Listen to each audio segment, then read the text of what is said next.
Apa sih yang kita inginkan untuk masa depan desa? Warga desa yang sehat, pendidikan yang berkualitas, pendapatan yang meningkat dan merata, lingkungan desa yang tetap lestari, desa aman, nyaman, dan damai berkeadilan. adat dan budaya desa terlindungi. Semua itu adalah cita-cita kita bersama melalui SDGs Desa. kita bergandengan dengan seluruh warga sedunia. Melangkah maju, mewujudkan cita-cita bersama. Desa-desa di Indonesia telah menapaki kemajuan. Gotong royong yang tetap terjaga.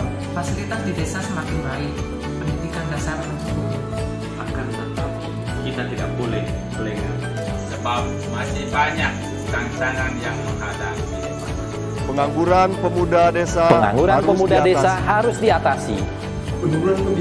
Penurunan kemiskinan desa harus lebih cepat lagi. Kebakaran hutan harus dihentikan. Kekerasan terhadap perempuan harus dihilangkan. Pekerjaan-pekerjaan yang belum usai ini. Kini harus kita tuntaskan. Jadi, mari berdiri. Mari berdiri. Mari berdiri sebaris. Berjajar bergandengan tangan. Melukis kuntul baris. Mewujudkan cita-cita kita bersama. Dan pastikan Tidak ada satupun warga desa yang tertinggal di belakang. Mari membangun Indonesia dimulai dari desa. 18 tujuan untuk mewujudkan desa yang lebih baik.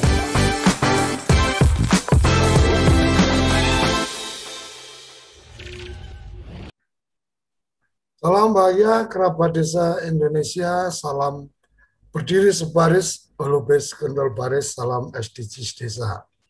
Pagi ini spesial. Kenapa spesial? Mungkin kalau bicara topiknya mungkin topik yang menarik karena kita akan berbicara tentang badan usaha milik desa, tapi kita masih menunggu kehadiran narasumber dan juga Gus Ivan yang belum bergabung. Kita sambil tunggu. Kenapa spesial? Karena ini episode yang ke-100. Jadi luar biasa. Sarapan SDGs tidak terasa sudah di episode yang ke-100. Kalau Senin sampai Jumat itu 1 minggu 5 hari, maka ini sudah 40 minggu. 100 hari untuk beberapa orang menjadi sesuatu yang penting. Jadi kadang-kadang kepala daerah selalu ditanya 100 harinya ngapain gitu kan. Membuat perencanaan berarti harus sudah jelas nih mau kemana, apa pembangunan dan seterusnya. Seorang kepala daerah. Orang yang meninggal juga di Jawa itu ada peringatan 100 hari. Jadi sudah mulai menjauh dari kehidupan, sudah kembali ke alam yang lain. Sambil menunggu Gus Ivan, kita coba panggil Prof. Yoyon yang mengikuti kita sampai 100 episode. Prof, sambil menunggu Gus Ivan ini, Prof, nggak terasa ini udah 100 episode kita, Prof. Dari awal kita dulu mungkin berangkat dari semangat untuk bagaimana menghadirkan atau mempublikasikan atau mendiseminasikan tentang SDGs desa, kemudian mulai mendapatkan perhatian dari teman-teman pendamping dan seterusnya. Sambil menunggu Gus Ivan, Prof. Yoyon, moga kesan-kesannya 100 episode kita, karena Prof. Yoyon ini yang memulai dari awal ini bersama Gus Ivan. Silakan, Prof. Assalamualaikum warahmatullahi wabarakatuh. Waalaikumsalam. Selamat pagi Bapak Ibu semua, salam sehat. Pertama karena TV Desa. Jadi TV Desa itu ya sudah mendesa lah, di mana saya kepada tahu lah. Jadi, channel yang sangat bagus, ya ada YouTube-nya dan sebagainya. Dikelola juga dengan baik, ya. Sehingga Gus Ivan kemudian ya bergabung di sini sampai dengan hari ini, gitu. Yang kedua, ternyata dari amatan saya selama ya, 99 sampai kemarin ya, 99 episode itu memang pesertanya tambah banyak. Artinya memang diminati ya. Pertama tentu untuk mendapat informasi tentang SDGs desa awal-awalnya. Karena ternyata banyak yang tidak diketahui tentang SDGs desa ini. Terutama istilahnya ya, tentang istilah SDGs desanya. Betul, siap, betul. Kalau substansinya sebetulnya kan itu barang yang sudah lama isinya itu. Tidak lapar, tidak miskin, ya sehat, berpendidikan, ya alamnya terjaga dan lain itu kan sudah lama sebetulnya. Kemudian bungkusnya menjadi SDGs ya. Kemudian didesakan menjadi SDGs desa dari 17 tambah 1 jadi 18 ya. Jadi itu sebetulnya SDGs desa itu perkara hidup kita semua ya. Ya dan itu kemudian teman-teman ingin tahu lebih banyak tentang itu. Karena ini menjadi kebijakannya Pak Menteri Desa, ya. Sehingga proses yang dilakukan oleh Pak Menteri dengan timnya, Gus Ipan terutama, ya panjang sekali tentang SDGs Desa ini, ya. Mulai dari kajian konsepnya, kemudian uji coba, ya dan sekarang ini kan fase uji coba yang meluas gitu ya, ya. Sampai se-Nusantara. Sebelumnya kan hanya 4 desa atau berapa, 4 daerah, meluas gitu. Nah tadi yang menjadi masalah untuk pendataan itu, ya Pak Menteri selalu mengatakan perlunya profiling, ya bagaimana profil desa itu. Desa se-Nusantara 74.500 sekian itu kan bukan perkara mudah. Tingkat pengembangan desanya juga luar biasa. Kemampuan IT-nya juga sangat luar biasa. Jadi kalau terjadi kasus yang teman-teman itu ya sebetulnya bukan mengeluh ya, menceritakan yang sesungguhnya terjadi ya, kesulitan upload ya, kemudian kadang-kadang koneksinya terputus, ya, kadang-kadang juga ada hal-hal yang belum dipahami ya, misalnya bagaimana kalau ibu rumah tangga perempuan, nah, itu misalnya kan begitu. Itu luput dari pendefinisian secara baik. Bagaimana kalau kakaknya hanya satu, padahal di situ ada beberapa keluarga, itu hal-hal teknis yang seperti itu. Yang itu memang kondisi di kita begitu. Ya, jangankan kartu keluarga, ya listrik aja kadang-kadang cuma satu gitu. Beberapa tetangga ikut nyantai, ikut langganan ke situ gitu. Jadi memang begitu, apalagi kakak dan sebagainya.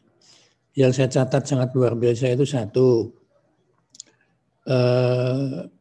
penguasaan IT itu tidak bisa hanya dengan teori, nggak bisa itu. Bapak-bapak, ibu-ibu praktek kesehariannya itu kan luar biasa itu. Wah begini ketemu begini, begini ketemu begini dan sebagainya. Ya, jadi jangankan akses koneksinya dari desa, kadang-kadang yang koneksinya baik saja ya.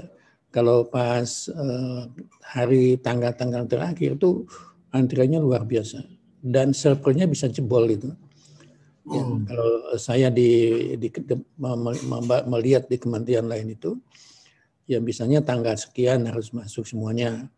Itu sampai jam 23, 24 malam tuh antriannya tambah banyak. Karena memang malam-malam itu biasanya orang tidak kerja malam. Tapi kalau sudah mendekati hari hanya itu buat siang malam itu, ya kadang-kadang begitu. Dan kadang-kadang juga kewalahan juga. Tuh, kalau perguruan tinggi yang saya tahu, perguruan tinggi saja hanya 5.000-an kurang lah. Gitu, kalau pas sedang pendataan itu juga macet itu. Apalagi kalau desa yang sejumlah ini, jadi jangan dikeluhkan bahwa ya memang harus terjadi begitu. Satu, mungkin tadi kemampuan servernya. Saya tidak tahu berapa kemampuannya itu. Ya. Tapi kan harus bisa menyimpan sekian banyak itu. Ya, ada 4 instrumen, 3-4 instrumen, Bapak Ibu harus isi, kemudian di-upload. Ya, bisa jadi juga softwarenya itu juga ada masalah, misalnya begitu. Belum lagi perangkat Bapak Ibu yang digunakan, ya, antara handphone dengan laptop dengan komputer juga beda lagi, karena kemampuan memorinya kan juga beda-beda. Meskipun sudah ada standarnya, kalau handphone menggunakan kemampuan sekian, kalau laptop sekian, tapi itu kan dalam konteks normal. Lalu lintas datanya normal. Tapi kalau lalu lintas datanya seperti hari-hari terakhir kemarin ini, ya Bapak Ibu kan tahu itu. Ya, bisa jadi software-nya, bisa jadi hardware-nya, lebih-lebih bisa jadi koneksinya, itu yang sangat luar biasa. Nah, ini Gus Ipan sudah muncul nih kelihatannya. Ya. Mana kok nggak kelihatannya? Siap, Gus. Nah, Gus Ipan, ya. Jadi Gus Ipan itu luar biasa sekali itu. Saya mengikuti mulai pertama sampai hari-hari terakhir ini, ya. Tidak ada keluhan pertanyaan yang tidak dijawab oleh Gus Ipan. Jawab. Bagaimanapun jawabannya, tapi dijawab.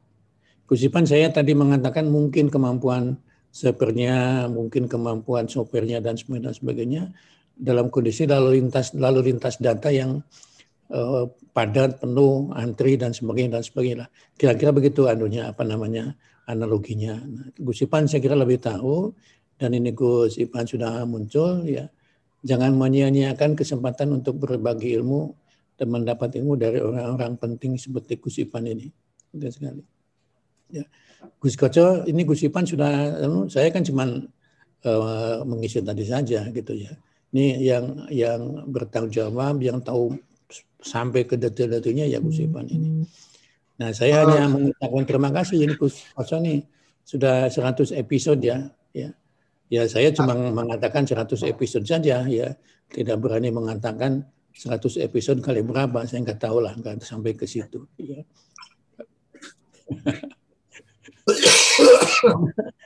Gus Ipan, monggo itu Gus Koco sudah. Terima kasih Bapak dan Ibu, saya nyimak terus ini. Ya, karena pagi-pagi tidak ada acara, jadi alhamdulillah ini ngisi. Mengikuti ini, alhamdulillah pengetahuannya pertama. Ini saya kembalikan ke Gus Koco. Oke. Terima kasih.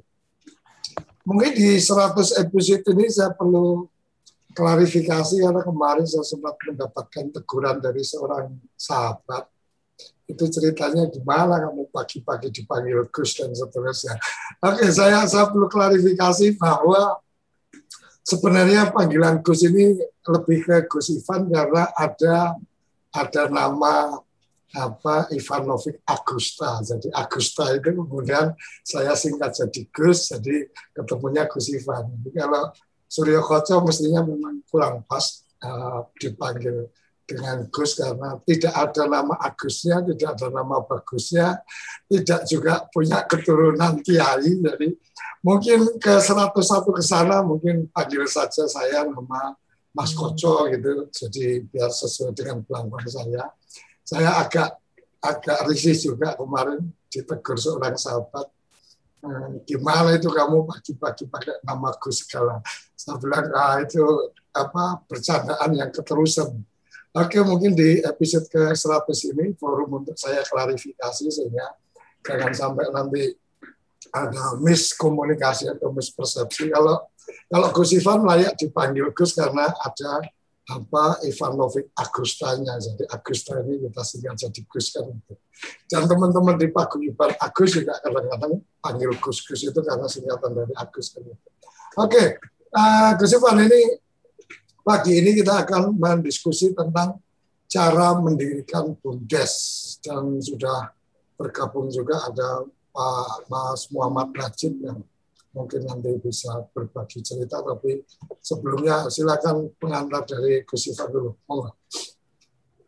Ya, terima kasih Gus Koco, kerabat desa, dan para relawan Pokja, pendataan SDG Desa, para pendamping.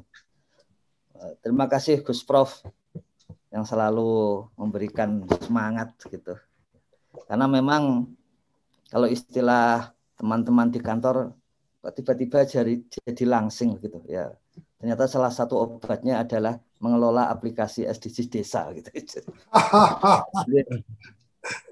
Bagus ya. Nah, kami sampaikan bahwa sampai kemarin, sampai tadi malam, jam-jam 11 malam begitu, itu antrian yang masuk ke server itu 76.000 per detik gitu.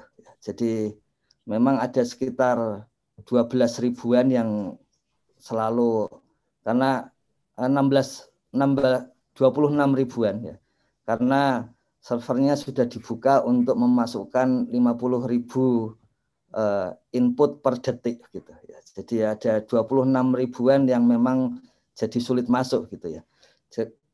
Jadi tapi yang 50.000 masuk dan servernya atau aplikasinya disetel supaya yang upload data itu masuk lebih dulu daripada yang mencoba mencek datanya gitu. Jadi mendahulukan yang upload daripada yang mencek gitu. Jadi makanya yang sering masuk yang teriak-teriak yang ngecek data ya. Ya lebih banyak yang itu. Yang upload juga ada yang katanya tidak bisa ya. Memang kondisinya semakin tinggi ya. Jadi tim akan meningkatkan lagi, tidak bisa lagi 50.000 ya per detiknya gitu ya. Kemudian ya itu sebetulnya secara teknis, tapi kalau namanya aplikasi kan hanya 1 dan 0 itu, enggak ada wilayah abu-abunya gitu. Jadi alasannya ya cuman itu sebetulnya. Kalau soal storage-nya sama sekali tidak masalah gitu. Dan memang tidak bisa kita sampaikan kondisi di dalam sistem informasinya, kondisi fisiknya gitu, karena itu akan mengundang ya tidak lazim menyampaikan kondisi fisiknya gitu. Meskipun bisa disampaikan bahwa masih kurang dari 20% storage yang kita pakai gitu. Jadi tidak masalah gitu. Kalau untuk urusan itu. Nah, yang 2 hari ini Gus Koco, kerabat desa sekalian, para pendamping dan pokja relawan, sambil kita memang tetap masuk ke dalam SDG desa ya. Karena kemarin saja Gus Menteri langsung mengingatkan kapan kita ke Mesuji, kapan kita ke Pasaman, ya. Kapan kita ke Sorong. Gitu. Jadi yang sempat menyampaikan kepada beliau ya, minggu depan beliau akan mulai ikut dalam musyawarah desa ya. Rencananya di Pasaman, kemudian setelah itu ke Sorong, tapi Sorong masih menunggu boleh apa tidak Gus Menteri ke sana gitu, karena khusus Papua memang ada peringatan untuk selevel menteri gitu, tidak bisa sekali-sekali langsung ke sana. Kemudian bahkan untuk Mesuji rencananya tidak sekedar musyawarah desa gitu, tapi musyawarah di level kabupaten karena sudah terisi kuesionernya untuk seluruh kabupaten gitu. Jadi rencananya seperti itu. Jadi di satu sisi memang ada kesulitan, di sisi lain kita tetap mencek bagaimana strategi-strategi di akhir seperti ini. Begitu Gus Koco. Kemarin kita strategi dari Pulau Sari kan begitu akhir April langsung ngegas dulu. Sehingga dia bisa selesai di tanggal 4 Mei gitu. Tapi sekarang kita menarik juga melihat strategi bagaimana di akhir-akhir pengisian seperti ini. Dan hari ini dan besok itu kita akan konsentrasi juga ke BUMDes Gus Koco. Karena hari Kamis BUMDes sudah bisa mendaftarkan diri ke Kementerian Desa ya. Dan ada hal yang menarik. Ini di satu sore ya, itu Gus Menteri tiba-tiba menanyakan kalau kita ingin membesarkan BUMDes seperti apa ya dengan kondisi sekarang, ada nggak yang bisa kita ajak bicara? Terus saya langsung WA kepada Mas Najib ya, karena Mas Najib ini yang mengelola BUMDes juga, yang melatih banyak BUMDes ya. Kemudian saya tanyakan apakah pas di Jakarta dan kemudian bisa sore ini ketemu Gus Menteri gitu.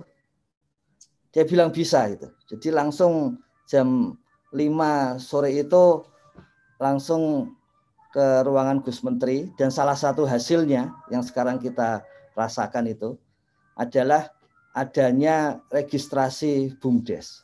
Jadi registrasi BUMDes yang dimulai di bulan Juli itu berlangsung sekitar, setelah ketemu dengan Mas Najib, kemudian diolah dalam seminggu.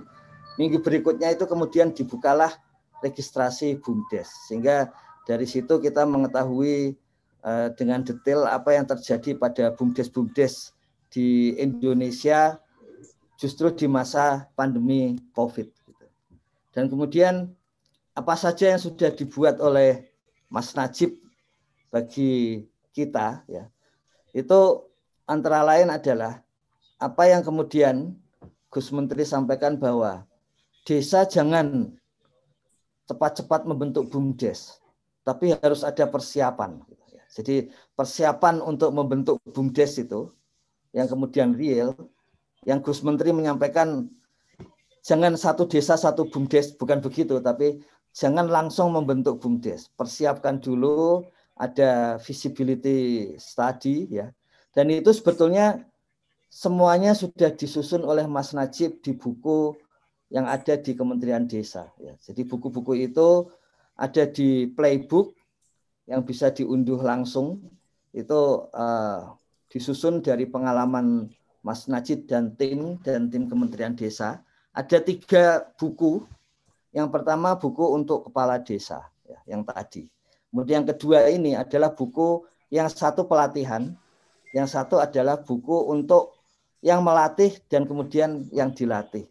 Dan semuanya itu dibuat praktis, istilahnya know-how book gitu, yang memang sudah teruji.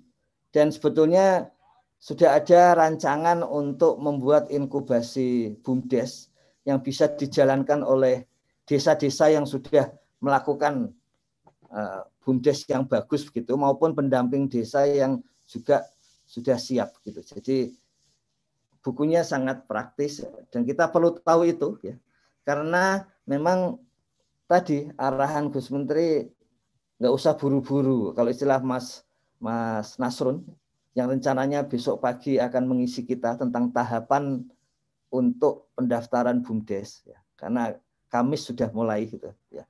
Jadi nanti sebelum masuk ke tahapan itu kita perlu tahu apa yang harus disiapkan BUMDes secara substantif, bukan secara administratif, ya, tapi secara substantif sehingga BUMDes itu jalan. Banyak yang sudah menginfokan langsung ke Gus Menteri kondisi BUMDesnya begitu, apa yang harus dilakukan, dan sebagian berawal dari masa pendirian itu. Ketika buru-buru disuruh harus ada satu desa, satu BUMDes dan sebagainya. Tapi sebetulnya ada tahapan yang strategis, Gus Koco, kerabat desa. Ya. Ya, soal Gus selalu ada seperti itu. Ya. Seandainya disebut Pak Menteri, mungkin kita juga tidak akan saling panggil Gus itu. Jadi itu sebetulnya ada yang mengatakan begini, Gus Koco. Kenapa harus Gus Menteri? Itu akan membuat apa namanya, tingkatannya menjadi semakin jauh dengan golongan bawah gitu, ya. Tapi ada kalanya seperti Bung, ya, itu bisa menjadi lebih akrab, memanggil Gus daripada memanggil Bapak. Di desa-desa seperti di saya itu lebih akrab lagi karena kita anak kecil selalu dipanggil Gus. Anaknya Kiai atau enggak? Karena cah bagus ini masalah. Bagus kalau itu. Iya. Oke. Ini Mas Najib sudah siap, jadi meskipun kemarin waktunya mendadak gitu, tapi beliau bisa menyampaikan secara rinci. Bahkan tahun depan ini, Gus Koco, kerabat desa, kalau kita lihat di dalam rencana pembangunan jangka menengah itu ada level-level BUMDes, dan tahun depan itu ada upaya untuk membuat leveling BUMDes. Itu sebetulnya salah satu penggagas utamanya ya Mas Najib ini, ya. Termasuk isian dari apa yang harus dilihat gitu.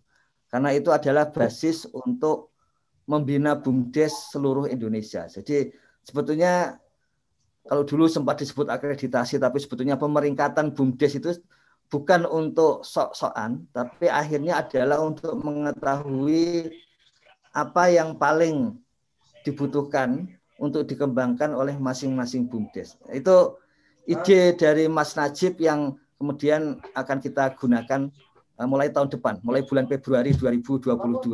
Tapi datanya, sesuai dengan idenya Mas Najib juga, datanya itu BUMDes melaporkan setiap bulan.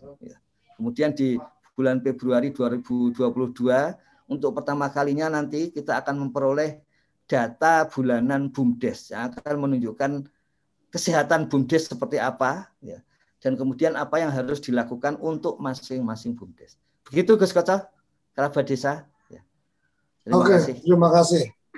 Kita akan mendengarkan, mungkin ini lebih pada paparan awal, paparan singkat. Nanti kita bisa ada agendakan waktu-waktu khusus, apalagi tadi Gus Ivan sudah menyampaikan ada beberapa buku, bahkan saya sempat melontarkan kalau memungkinkan dari buku-buku itu kalau memang ada daftar pertanyaan yang kemudian bisa bisa dijadikan alat ukur yang baca buku itu sudah paham atau belum. TV Desa ada aplikasi game TV Desa yang mungkin bisa dimanfaatkan Mas Najib dan teman-teman nanti mungkin baca buku indikatornya kamu paham atau tidak itu dengan menjawab mungkin 50 pertanyaan dalam berapa waktu sehingga ketahuan berapa banyak dia kuasai inti-inti dari buku itu. Kemudian itu mungkin bisa mendapatkan apresiasi berupa sertifikat atau apa bahwa sudah memahami isi buku yang dibuat. Kira-kira seperti itu yang bisa saya tambahkan sebagai pengantar. Selanjutnya silakan Mas Najib untuk bisa menyampaikan tentang cara mendirikan BUMDes dengan studi kelayakan yang sederhana. Silakan Mas. Kedengaran ya nih? Ya. Halo. Assalamualaikum warahmatullahi wabarakatuh. Waalaikumsalam. Selamat pagi, salam sejahtera buat bapak-bapak dan ibu semua, teman-teman. Wabil khusus Pak Ivan, Pak Sukoco, Profesor Yoyon, dan yang lain-lain. Terima kasih, suatu kehormatan bagi saya untuk bisa bicara di hari yang paling istimewa ini Pak Koco ya. The 100 days. Ya, 100 hari. Hari ke-100. Ini makanya kan. Jadi kalau ada yang meninggal, yang bicara 100 hari itu ya orang yang benar-benar mewakili keluarga almarhum ya, atau enggak kiai paling tingginya gitu loh. Jadi ini suatu kehormatan gitu. Kalau janin itu hari ke-100 itu ditiupkan ruhnya kan gitu. Masya Allah, Masya Allah. Ya mudah-mudahan apa yang nanti disampaikan ini bisa menjadi energi tambahan, menjadi info-info yang bisa langsung diaplikasikan. Tadi yang disampaikan Pak Ivan ya sebenarnya agak kebalik ya. Saya itu hanya menyambung lidah, sebenarnya otaknya itu semua banyak di Pak Ivan. Jadi kalau ngobrol-ngobrol kayak gini, Pak Ivan itu kan orangnya, pasti kalau orang sudah ketemu Pak Ivan itu, dia enggak mau langsung ngomong ya. Tapi stimulan dulu, kita suruh berpikir, akhirnya kita suruh ngomong. Nah, tapi sebenarnya ide-idenya itu, the man behind the scene, itu adalah Pak Ivan. Tapi ya Alhamdulillah, beberapa obrolan-obrolan saya dengan Pak Ivan, dengan teman-teman di Kemendes, dan juga yang lain-lain, itu pelan-pelan terrealisasi. It takes time, karena membangun bangsa, apalagi membangun modal sosial yang menjadi modal bisnis. Seperti BUMDes ini, di negara yang berpenduduk lebih dari 250 juta, it's not an easy job. Tidak sesuatu yang mudah ini. Apalagi terpencar-pencar, apalagi ada pandemi. Jadi memang, tetapi ini akan menjadi tes mental bagi kita ya, bagi bangsa ini termasuk BUMDes. bukan sudah di atas dijatuhkan dengan pandemi. Kita baru awal-awal sudah kena pandemi, jadi kita ibaratnya akan semakin siap. Kita coba melihatnya seperti itu.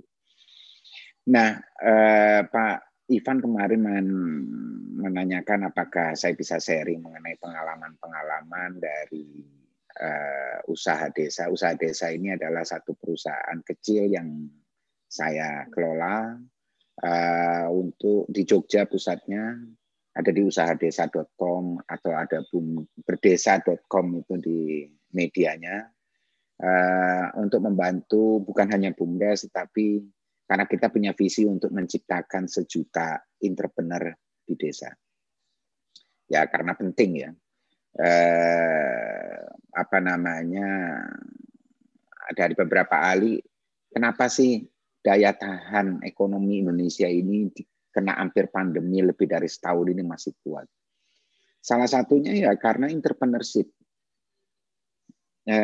Tokopedia, Shopee, Bukalapak, selama 6 bulan, menurut data mereka, situ itu lebih dari 4 juta orang masuk berjualan baru. Nah, itu yang kemudian ya itu tersortir dengan sendiri itu, tapi itu menunjukkan mereka yang tadinya kena PHK atau bisnisnya mati di mana dan sebagainya, tetapi ini yang mempertahankan daya dukung ekonomi bangsa ini, entrepreneurship. Dan itu bagaimana kita di desa kita tumbuhkan. Salah satunya adalah melalui BUMDes. Ya, alhamdulillah kita sudah punya PP 11 itu. Oh ya ini Pak Koco, ini kira-kira saya dikasih waktu sampai jam berapa ini untuk ngobrol ini? Atau berapa menit atau apa? Kita biasanya sarapan SDG sampai jam 7. Tapi ini sudah nanti, jam 6.32. Ya, masih ada 30 menit. Nanti kalau memang perlu tambahan waktu kita bisa beri pendapat. Silakan. Oke, saya 10-15 menit saja. Lebih banyak mungkin nanti diskusi. Jadi BUMDes seperti tadi saya sampaikan adalah bukan hanya suatu modal usaha ya, tetapi modal sosial yang bisa dikapitasi, yang bisa didorong untuk menjadi suatu usaha yang berkembang. Dan ini bukan spesifik Indonesia. Di beberapa negara, di Thailand, itu lebih difokuskan ke tourism, karena dia di daerah-daerah tourism ya. Bukan berarti tidak semua desa didorong untuk BUMDes, tetapi di daerah tourism didorong. Kalau di China sudah lebih jauh, lebih awal. Dan karena mereka menggabungkan antara badan usaha milik desa dengan badan usaha milik daerah BUMD, dan itu disokong penuh oleh pemerintah. Yang barangnya seperti ini buatan Cina dan sebagainya ini ya karena tidak mungkin lah ini buatan Beijing. Beijing, Shanghai itu adalah kota termahal di dunia nomor 3 dan nomor 4. Nggak mungkin ada pabrik, tetapi pabriknya ada di desa-desa, dan sebagian itu adalah 32% dari supplier barang-barang yang diimpor di seluruh dunia, diekspor ke seluruh dunia yang ada di Alibaba.com adalah produksi di desa. Jadi apakah nggak ujuk-ujuk ya butuh 10 tahun, 15 tahun. Jadi kalau teman-teman ingin melihat bagaimana BUMDes 10-15 tahun, nggak usah jauh-jauh lah, tengoklah. Isinya Tokopedia, isinya Shopee itu dalam 15 tahun, 10-15 tahun itu adalah barang-barang milik dari desa. Termasuk dari BUMDes. Nah sekarang persoalannya bagaimana memulai BUMDes. Ya saya tidak bisa mengatakan enggak layak lah. Saya siapa mengatakan BUMDes itu banyak gagal dan sebagainya. Enggak. Emangnya BUMDes tok yang gagal. Itu konglomerat itu juga bikin usaha belum tentu jadi kok ngata-ngatain BUMDes gagal. Lah, nggak berkembang itu biasa. Orang bisnis itu biasa. Saya itu sudah ya bisnis jatuh bangun ya juga sering lah. Pasti teman-teman sebagian besar teman-teman di sini juga biasa dalam bisnis. Kalau enggak ya jadi pegawai saja. Jadi BUMDes mati atau bukan mati ya, berkembang nanti apa? Belum tentu yang BUMDes sekarang lagi mati suri itu bakal seumur hidup mati. Tidak, belum tentu. Karena nanti bisa jadi dia menjadi besar. Yang tadinya besar, yang hari ini besar, belum tentu juga semakin besar. That's life in business. Nah, tetapi bagaimana kita tidak harus muter-muter ya. Tidak harus hancur dulu, mati suri dulu. Tetapi bisa mulai berkembang, evolutif. Ya, sedikit tambah maju, tambah berkembang dan sebagainya. Itu yang penting tuh dalam bisnis. Nggak perlu dalam 3 tahun menjadi perusahaan paling bagus di desa, tidak usah. Tetapi bagaimana kita bertahap. Nah, salah satu yang paling penting di sini adalah studi pasar. Saya termasuk aliran yang agak berbeda dengan banyak orang yang mengatakan bahwa pendirian BUMDes harus berdasarkan potensi. Saya kurang setuju. Menurut saya pendirian BUMDes itu harus berdasarkan peluang pasar. Meskipun di desa itu tidak ada potensinya, gitu loh. Percuma kalau ada potensinya tetapi tidak ada yang banyak sekali. Usaha-usaha kita nggak berkembang itu ya bukan karena idenya luar biasa, keren banget, wah kita seakan-akan akan jadi orang sukses lah. Tapi seminggu, 2 minggu, sebulan, setahun kok nggak ada yang beli. Ini piye? Kita bikin media sosial yang follow banyak. Wah, congratulations ini, wah bagus banget barangnya, tapi disuruh beli tidak ada yang mau. Nah, itu bisnis tidak seperti itu. Bisnis itu ya ya yang paling banyak mau beli, meskipun barangnya biasa-biasa saja. Atau belum tentu. Saya mau contoh lah, ini saat ini teman-teman di perusahaan saya ini sedang mendampingi beberapa puluh BUMDes di Indonesia. Salah satunya itu di Belitung. Ini mungkin ada teman Belitung di sini. Saya lupa desa mana atau kecamatan mana. Itu ada objek wisatanya biasa saja. Kayak alun-alun, bukan objek wisata, kayak alun-alun kalau di Jawa. Itu ada usaha di situ, swasta bikin kafe. Bikin kafenya bagus. Lengkap dengan tidak pakai mesin, karena di desa ya, tapi saring-saringan seperti itu. Nah, BUMDesnya, ada satu unit BUMDes di situ, bikin warkop, pakai sasetan kopinya. Ternyata tiap hari, tiap weekend yang paling laku yang punyanya BUMDes, yang sasetan itu. Bukan kafe yang layaknya anak milenial kayak gitu, yang paling rame yang sasetan ini. Jadi nggak usah bergengsi-gengsi amat. Tapi karena teman-teman BUMDes di Belitung ini mampu melihat peluang pasar, mampu mendeteksi segmentasi pasar. Karena kalau sewaktu kita melihat analisis pasar itu, kita ingin tahu apa sih yang dibutuhkan, siapa yang membutuhkan, apa yang dia butuh. Gitu loh. Itu pertanyaan utama. Sama anak-anak muda di situ yang tergabung di BUMDes, akhirnya alhamdulillah sekarang kita lagi dorong supaya dia mengembangkan usahanya bukan hanya warung kopi sasetan, tetapi bagaimana bisa mensuplai kebutuhan untuk kantor-kantor atau usaha-usaha lain secara keliling. Kalau kita di Jakarta tuh ada yang sepeda keliling itu loh, nawarkan ke supir-supir di kantor atau apa. Nah, bagaimana dia bisa melakukan itu? Seperti itu. Jadi bisnis itu nggak usah keren-keren amat lah. Yang penting cuan. Yang penting cuan. Bisnis itu. Nah, ada beberapa seperti tadi Pak Ivan katakan, ada beberapa buku ya yang bisa di-download secara gratis di ini. Itu dibikin oleh beberapa teman, kolaborasi beberapa teman yang waktu itu kita coba rangkum untuk menjelaskan secara praktis based on experience. Bagaimana sih mendirikan BUMDes sesuai dengan kebutuhan pasar. Menurut saya yang paling penting pertama adalah kita harus banyak ngobrol.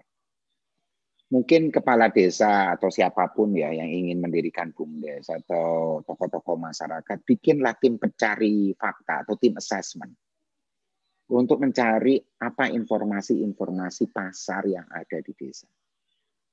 Lakukan pendataan, kalau perlu ada musyawarah desa sektoral ya. Kalau di situ potensinya adalah pertanian, perikanan, kerajinan, adakan pertemuan, misalnya pertanian, gabungkan saja para kelompok tani dengan tengkulaknya sekalian, dengan supplier pupuknya dan sebagainya, ajak ngobrol.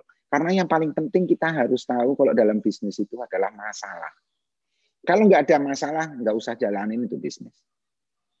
Jadi temukan potensi pasar itu adalah cari masalah, bukan cari-cari masalah ya. Kalau itu nanti malah digebukin desa nanti. Tapi cari masalah apa yang ada di pertanian tersebut, atau di perikanan, atau dimanapun. Dan kita coba melihat secara agak komprehensif.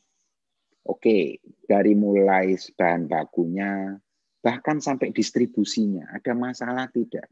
Mungkin semua tidak ada masalah, tetapi masalahnya itu di pergudangan. Masalahnya itu jadi kalau kita bicara supply chain itu kita harus bisa mampu memetakan ya. Oke, dari mulai input sampai output ini apa? Peluang-peluang yang ada di mana seperti apa? Nah, tim pencari fakta ini atau tim assessment ini yang melalui FGD atau ngobrol, tetapi harus dicatat ya. Banyak orang itu ngobrol bisnis nggak pernah dicatat.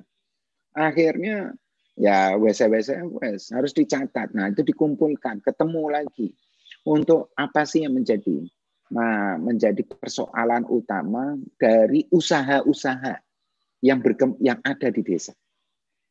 Kemudian dari situ kita sortir lagi, kita klasifikasi lagi dari berbagai sektoral itu, kita klasifikasi lagi. Masalah-masalah ini mana sih? Kita tentukan pakai bobot. Mana yang yang desa kita pasti punya potensinya.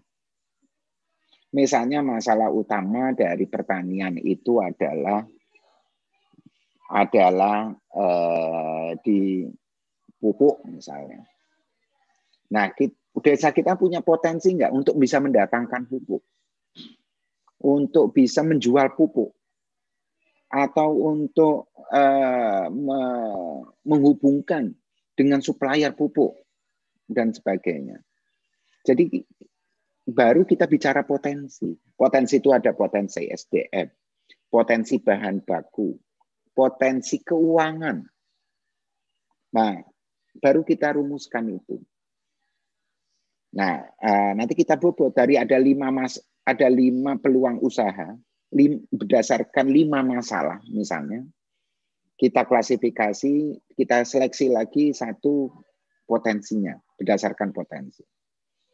Baru setelah itu kita seleksi yang berikutnya adalah berdasarkan affordabilitas, artinya kemampuan kita. Maksudnya ini mudah nggak sih dijalankan? Saya ambil contoh kemarin pas panen-panen raya, saya dan beberapa teman itu usaha penyaluran beras PSO itu ke Bulog. Pasar udah kita pegang. Mau ribuan ton sehari siap. Kita punya pendanaan se-Indonesia. Tapi persoalannya adalah di bahan, di berasnya, di gabah dan beras. Tidak siap, tidak ready. Jadi bukan berarti ya orang yang sudah megang informasi pasar, usahanya itu bakal sukses. Belum tentu. Kita punya enggak supply bahan baku. Akhirnya kita kesulitan. Wah, kita udah bisa berikan harga terbaik all dari Bulog. Unlimited se-Indonesia. Ternyata tidak semua penggilingan di semua daerah siap. Tidak semua penggilingan, ketidaksiapannya itu tidak siap dengan gabah, tidak siap dengan pendanaan. Dia punya gabahnya tapi butuh modal untuk penggilingan. Itu persoalannya. Nah, itu sulit. Dibagi alhamdulillah ada jalan, tapi ada banyak yang nggak jalan itu ya karena sulit melakukan itu. Jadi kita harus seleksi keduanya itu adalah mudah nggak kita melakukan. Bukan mudah itu gampang ya, tetapi bisa nggak kita lakukan. Yang kedua itu kriteria yang kedua. Dan yang ketiga itu ada cuannya tidak. Ya jangan bisnis ini ya BUMDes bisa dikatakan social enterprise atau kewirausahaan sosial, tapi bukan berarti tidak ada profit. Harus ada profit dong. Ya minimal 20% atau 30%. Jadi seleksi itu oke, kita jualan pupuk atau bikin pergudangan atau melakukan penyedia menjadi simpan pinjam. Mana kira-kira cuannya ini yang paling tinggi? Seperti itu. Oh, kalau dari kriteria yang paling ada bahan baku atau SDM yang ini, yang punyanya yang yang gampang dilakukan yang ini, yang bukan gampang, yang mudah, yang bisa dilakukan yang ini. Dan yang paling profitnya paling tinggi yang ini. Nah itu semua ketiga itu di blender, digabung jadi satu, dilihat akhirnya baru ketahuan oke, ini yang paling bisa dilakukan. Tidak harus seksi, tidak harus wah dan sebagainya. Saya mau cerita. Kemarin saya ketemu beberapa teman ya. Salah satunya yang punya Kalbe Farma. Kalbe Farma itu loh, perusahaan farmasi. Dia pemilik minoritas.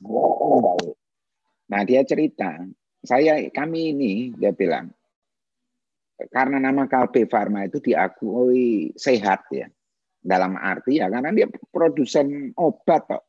Jadi apapun diyakini customer sehat.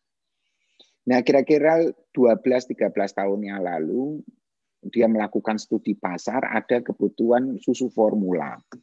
Susu formula yang yang dibutuhkan waktu itu. Dia mulai membuat susu formula, bukan membuat ya. Dia dagang susu formula. Dengan merek C. Kalau mungkin pernah dengar kalau ada di sini ibu-ibu ada Kalbe G, School atau apa dan sebagainya. Itu miliknya Kalbe Farma. Mau tahu tidak? 11 tahun dia menguasai pasar bahkan sampai Filipina. Kalbe Farma ini dengan beberapa produk varian susu formula. 11 tahun. Tetapi mereka tidak punya satu pabrik susu satupun. Tidak punya. Yang dia jualan adalah dus. Susunya itu ada dibikin dari Morinaga. Pabrik susu Morinaga. Jadi dia repackaging. Dia packaging. Dia kuasai pasar, modal keuntungan 11 tahun dia menguasai pasar, baru mulai 2 tahun yang lalu dia baru bikin pabrik. Jadi ya tidak harus bisnis itu harus modal di awal, ayo bikin ini. Tidak perlu. Kita harus jeli melihat ini peluangnya di mana. Kita mulai dengan bertahap. Dan tidak harus kita, misalnya pengusaha BUMDes ini, saya ini paling wah saya ahli di sini. Belum kita bikinnya nih, belum tentu. Ada satu perusahaan rokok, saya juga ketemu dengan salah satu shareholdernya. Perusahaan rokok ini kira-kira berapa tahun yang lalu besar. Mungkin yang lagi diudut sama Pak Suri Koco ini rokoknya. Ini mau bikin pabrik biskuit berapa 5-6 tahun yang lalu. Ketemu teman saya ini, Pak mau izin dia, ini pemerintah dia. Saya mau bikin pabrik ini, tolong dikasih izin. Hati-hati loh, bikin biskuit itu tidak mudah. Gampang. Kami jualan racun saja. Laku kok. Nama pabrik rokok. Jualan racun. Apalagi biskuit. Ya benar. Enggak sampai 3-4 tahun pabriknya yang besar, yang meledak juga. Belum tentu orangnya ahli dan dia bakal sukses di bidang yang lain. Makanya perlu fokus, perlu penelitian. Tidak masalah Anda spend waktu 6 bulan untuk melakukan assessment peluang pasar, kemudian disinergikan dengan potensi, daripada kita menghabiskan 3 tahun terjebak sama usaha yang nggak bisa menguntungkan. Gitu loh. Nah ini yang saya sampaikan ini mudah-mudahan tidak terlalu muluk-muluk dan tidak mudah loh ini. Saya ingin menyampaikan bahwa membuat usaha itu tidak mudah. Tidak mudah, kalau sudah mudah nggak mungkin lah penduduk entrepreneur di Indonesia ini nggak banyak kok, cuma 3% atau berapa. Kalau mudah itu semua udah jadi entrepreneur. Jadi tidak mudah. Dan salah satu yang tersulit adalah menemukan usaha yang laku di pasaran. Bukan usaha sesuai potensi keinginan mertua saya. Bukan. Udah pasti gagal. Tetapi bukan berarti kalau tidak mudah itu tidak bisa berkembang. Bisa. Menjadi pebisnis itu bukan bakat ya. Tapi butuh mental. Tidak ada orang itu bakat. Ini bukan lomba nyanyi. Tapi ini kekuatan mental kita. Termasuk BUMDes. Ya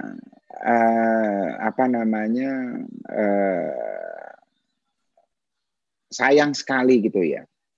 Saya ngelihat kemarin waktu kembali lagi ke perdagangan beras ini, saya ketemu dengan kades-kades di Kerawang. Dan mati saya ini ngapain sih? Kades-kades ini saya tanyakan, kamu tuh bikin BUMDes apa sih? Nggak jarang yang bikin BUMDes. Lah Karawang ini lumbung beras. Kok jarang sih? Nggak usahlah bikin rice mill. Misalnya bikin simpan pinjam investasi gabungan BUMDes bersama. Karena modalnya 800 juta itu. Untuk 1.000 ton seminggu. Modalnya 800 juta.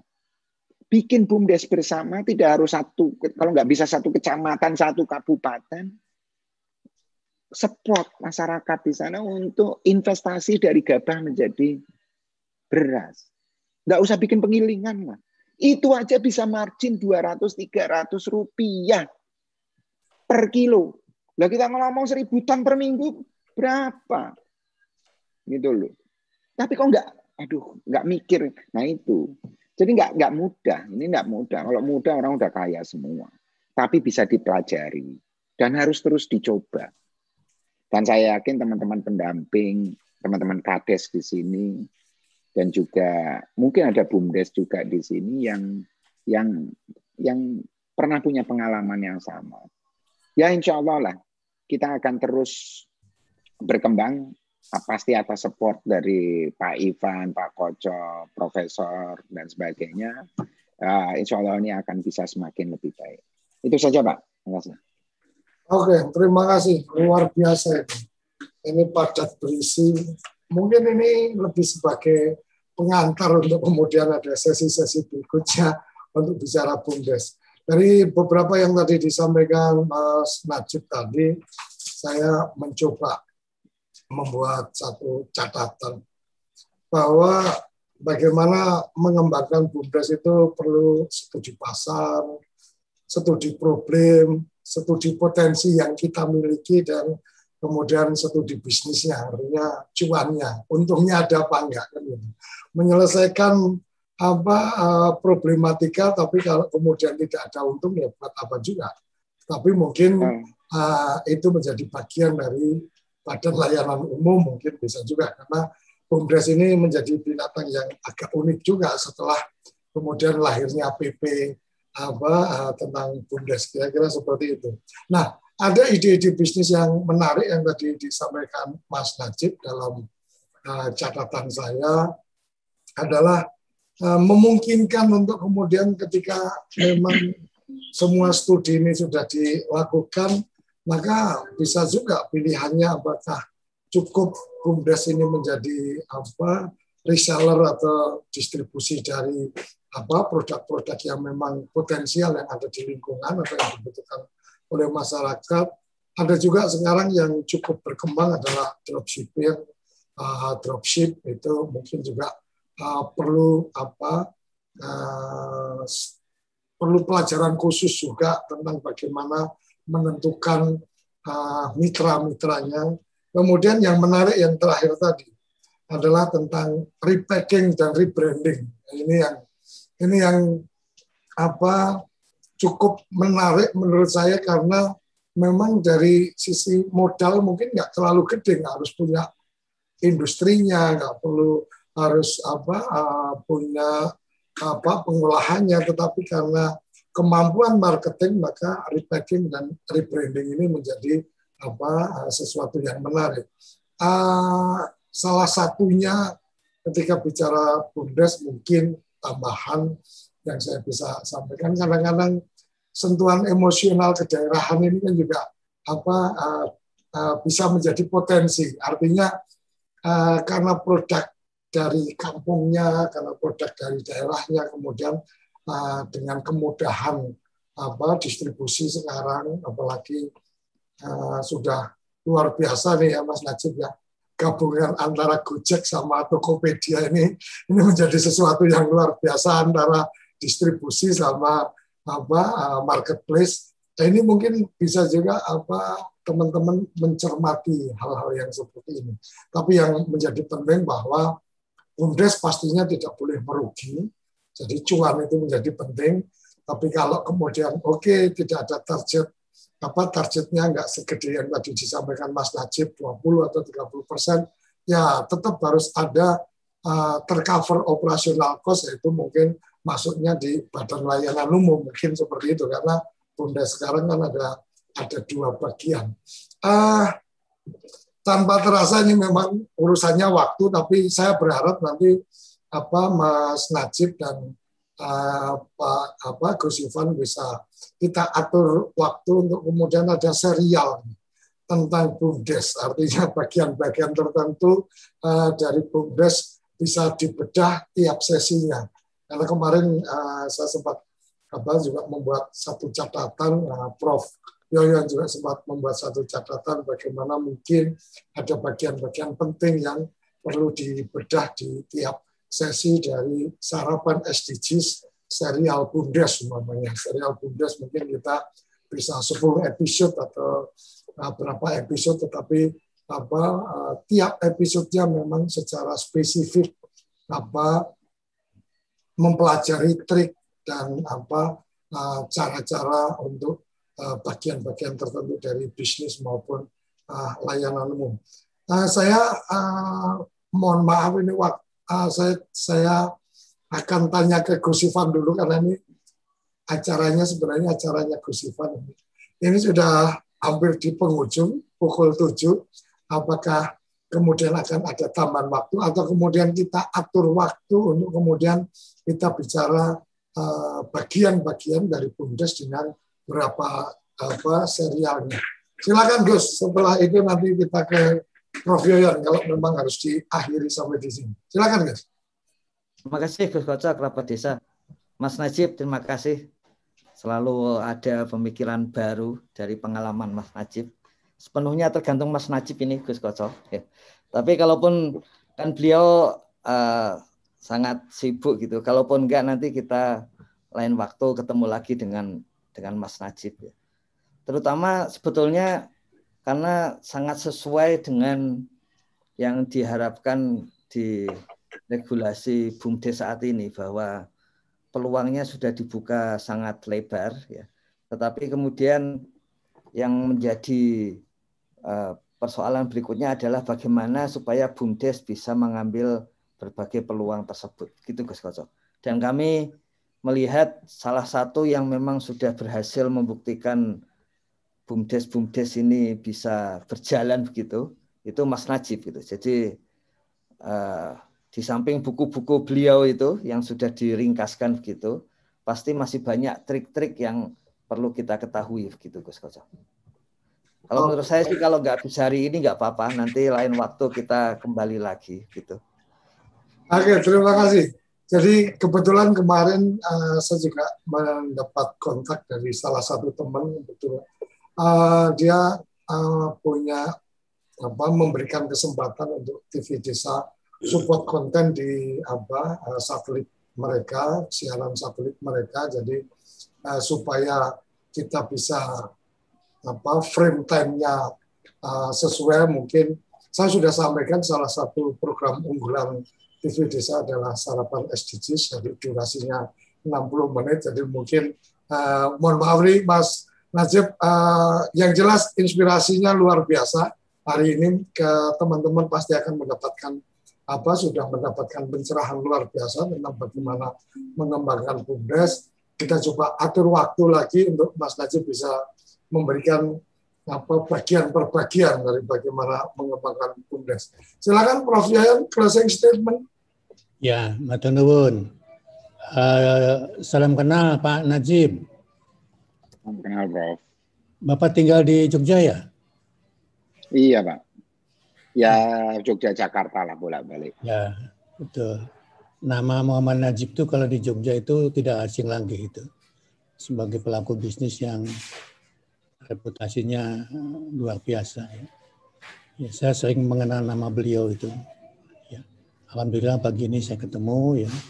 Dan nanti saya ingin berbincang-bincang juga. Ya.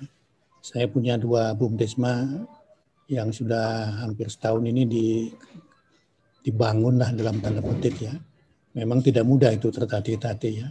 Apalagi kalau sudah merubah mentalnya dari dalam tanda petik dari yang tidak bisnis menjadi bisnis itu memang luar biasa itu. Luar biasa memerlukan waktunya. Alhamdulillah bisa ketemu suatu saat, nanti saya akan berbincang-bincang. Dengan Gus Ipan saya kira kesempatan ini masih sangat terbuka. Salah satu unggulan Kementerian Desa kan pengembangan BUMDes ini ya. BUMDes dan BUMDesma ya Gus Ipan ya. Ya meskipun kemarin disampaikan juga ya tidak dengan sangat mudah ya tanpa ada persiapan dan lain-lain mendirikan BUMDes. Tadi dijelaskan oleh Mas Najib tadi. Bagus sekali saya kira persiapan begitu. Dan teman-teman di desa saya kira perubahan yang kelihatan itu kan mulai memasuki wilayah bisnisnya. Ya. Dari layanan-layanan sosial menjadi kemudian bisnis ya. Ya, dan suatu saat kan sebetulnya yang diharapkan pemerintah dan kementerian ini kan pemerintah desa itu kan tidak sangat bergantung luar biasa sama dana desa kan gitu ya. Ya. Harus ada dana-dana alternatif untuk membiayai pembangunan di desanya ya. Ya jadi ada alternatif ya tidak hanya mengandalkan ya tentu. Dan Gus Ipan pernah menceritakan satu data ya. Ada satu desa yang justru non dana desanya besar sekali ya. Besar sekali itu ada sekian miliar ya. Karena tumbuh kembang BUMDesnya atau BUMDesmanya. Tuh, ini menjadi contoh juga gitu ya. Belum semua dan saya kira baru sekitar 30 ribuan ya Gus Ipan ya BUMDesnya ya di Indonesia ya. Ya jadi dari 74.000 sekian desa BUMDesnya baru sekitar 30-an ribu kalau nggak salah ya. Itu pun dengan variasi yang sangat luar biasa. Kalau yang diceritakan Pak Najib tadi itu berhasil ya, ketergantungan desa terhadap dana desa akan berkurang. Ya. Nah, meskipun diharapkan juga dua-duanya berjalan dengan bagus. Pagi ini luar biasa dimulai Pak Koco pencerahan tentang BUMDesma. Kemarin sudah Mas Nahar ya, yang dari sudut regulasinya ya, sudah dari sudut regulasinya dan Gus Ipan tadi menjelaskan 1 Juni ya akan mulai pendaftaran BUMDes online ya Gus ya Pak Ipan ya online saya kira begitu ya. Lebih sedikit dari desa-desa ini mungkin proses pendaftarannya saya kira tidak akan sekacau ini. Lalu lintasnya yang saya maksud Gus Ipan ya. Lalu lintas tadi karena ada pengaturan ya mengutamakan yang upload daripada yang ngecek dan sebagainya. Itu kan teknis-teknis untuk mengatur lalu lintas data masuk gitu. Jadi saya kira begitu. Ya, Gus Ipan sudah ahlinya di bidang itu. Gus Koco catatan saya itu matur nuwun Mas Najib ya. Saya kira banyak berinisiatif di situ ya. Ya di bidang pertanian dan sebagainya. Suatu saat saya akan berkomunikasi lanjut Pak Najib ji. Mohon izin nanti saya nyebut nomor teleponnya pun Gus Pak Ipan ya. Ya, saya punya beberapa proyek yang harus didiskusikan dengan beliau. Ya. Karena saya harus berpikir, bukan berpikir, karena saya harus berpindah Mas Najib ya. Dari seorang tukang teori di perguruan tinggi ya, memberi kuliah teori-teori ya, harus menjadi seorang praktisi di level desa ya. Dan itu tidak mudah, ternyata tidak mudah gitu loh. Lebih mudah mengejar teori daripada mempraktekkan bisnis di desa. Itu memang luar biasa sekali. Perlu ketangguhan juga di sini ya. Alhamdulillah nanti saya berkonsultasi dengan Pak Najib ya untuk hal-hal yang praktek di lapangan ya. Gus Koco nanti bisa mau menyebarluaskan lewat TV desa. Gus Ipan saya kira bisa menyemangati ya sebagai bagian terpenting dari kementerian ya, pusat pengembangan informasi dan sebagainya. Luar biasa sekali. Teman-teman yang hadir di sini saya kira apresiasinya sangat tinggi sekali ini. Saya catat dalam minggu-minggu terakhir ini sekitar 200-an Gus Koco ya yang hadir setiap pagi ini ya. Jadi luar biasa sekali apresiasinya. Mengapa begitu ya, karena Gus Ipan tadi itu ya informasinya sangat ditunggu-tunggu ya. Pagi ini alhamdulillah Pak Muhammad Najib hadir bersama kita. Terima kasih Gus. Maaf, sorry. Maksud Gus Koco itu sebetulnya dalam bahasa lain itu adalah Raden Mas Koco sebetulnya kalau dalam bahasa Majapahitan begitu ya. Jadi kita ini lebih lebih akrab dengan panggilan-panggilan seperti itulah ya. Meskipun saya sampai hari ini saya belum berani dan belum pernah mencoba memanggil Pak Menteri dengan Gus Salim ya. Ya saya belum pernah. Saya selalu mengatakannya Pak Menteri lah gitu ya. Jadi meskipun sebetulnya sebutan Gus Salim itu lebih akrab. Ada budaya pesantrennya di situ dan sebagainya. Tapi karena saya belum berani ya saya panggil Pak Menteri saja ya. Kalau dengan Gus Ipan memang tadi kan alasannya yang paling mudah itu kan namanya aja kan Ipan Nopik Agusta. Jadi dipanggil Gus itu bisa dua, bisa namanya karena memang bisa yang udah bisa bagus tuh kalau orang Jawa itu. Ya. Oke. Kan Asep itu. Mas Asep begitu. Atau nuhun, terima kasih Gus Koco kembalikan. Terima kasih. Matur nuwun Mas Najib. Assalamualaikum warahmatullahi wabarakatuh. Terima kasih. Apresiasi luar biasa Mas Najib sudah berkenan memberikan pencerahan. Jadi memang open mind mungkin membuka pemikiran ini menjadi lebih utama, mengembangkan badan usaha milik desa. Dan sepertinya ini juga dengan lahirnya peraturan pemerintah tentang badan usaha milik desa ini juga membuat cara pandang yang baru dari kementerian yang tadinya mengejar satu desa satu bumdes, sekarang lebih pada nggak usah buru-buru dah, pastikan dulu sebelum kemudian mendirikan.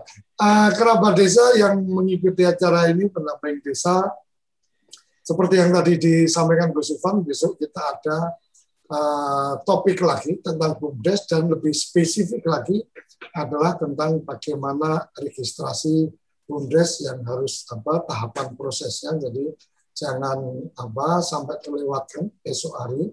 Kita akan langsung mendengar dari teman-teman di Kementerian Desa tentang proses registrasi bumdes. Dan sebagai catatan tadi yang disampaikan Prof. Yayan, angka sampai 200 itu ada di Zoom meeting, tapi alhamdulillah live stream kita di channel YouTube di luar satelit ya, yang terpantau di YouTube hari ini sudah live secara bersamaan ini ditonton lebih dari 750 orang. Ini bahkan sudah mendekati 760 orang. Artinya siaran ini disaksikan langsung menggunakan platform YouTube itu serentak di 750 orang lebih. Biasanya setelah 1 jam acara kita itu sudah lebih dari 2.000 viewer. Sampai di sini acara kita, mohon maaf karena keterbatasan waktu dan saya berharap Mas Najib masih bisa meluangkan waktu sarapan SDGs desa, memberikan edukasi tentang badan usaha milik desa supaya teman-teman pendamping desa yang kita muliakan ini mendapatkan ilmu-ilmunya sehingga ketika melakukan pendampingan sudah ada ilmunya pasti akan lebih bisa berjalan dengan baik. Sampai di sini, sampai bertemu esok hari. Salam bahagia kerabat desa Indonesia. Salam berdiri sebaris, berlupis kuntul baris, salam SDGs Desa. Terima kasih.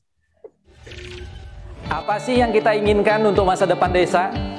Warga desa yang sehat, pendidikan yang berkualitas, pendapatan yang meningkat dan merata, lingkungan desa yang tetap lestari, desa aman, nyaman, dan damai berkeadilan. Adat dan budaya desa terlindungi. Semua itu adalah cita-cita kita bersama melalui SDGs Desa. Melangkah maju, mewujudkan cita-cita bersama. Desa-desa di Indonesia telah menapaki kemajuan. Gotong royong yang tetap terjaga. Fasilitas di desa semakin baik, pendidikan dasar mencukupi. Akan tetap kita tidak boleh lengah, sebab masih banyak tantangan yang menghadapi. pengangguran pemuda desa. Harus diatasi. Penurunan kemiskinan desa harus lebih cepat lagi. Kebakaran hutan harus dihentikan. Kekerasan terhadap perempuan harus dihilangkan. Pekerjaan-pekerjaan yang belum usai ini harus kita tuntaskan. Jadi, mari berdiri. Mari berdiri. Mari berdiri sebaris. Berjajar bergandengan tangan. Melukis kuntul baris. Mewujudkan cita-cita kita bersama. Dan pastikan tidak ada satupun warga desa yang tertinggal di belakang. Mari membangun Indonesia dimulai dari desa. 18 tujuan untuk mewujudkan desa yang lebih baik.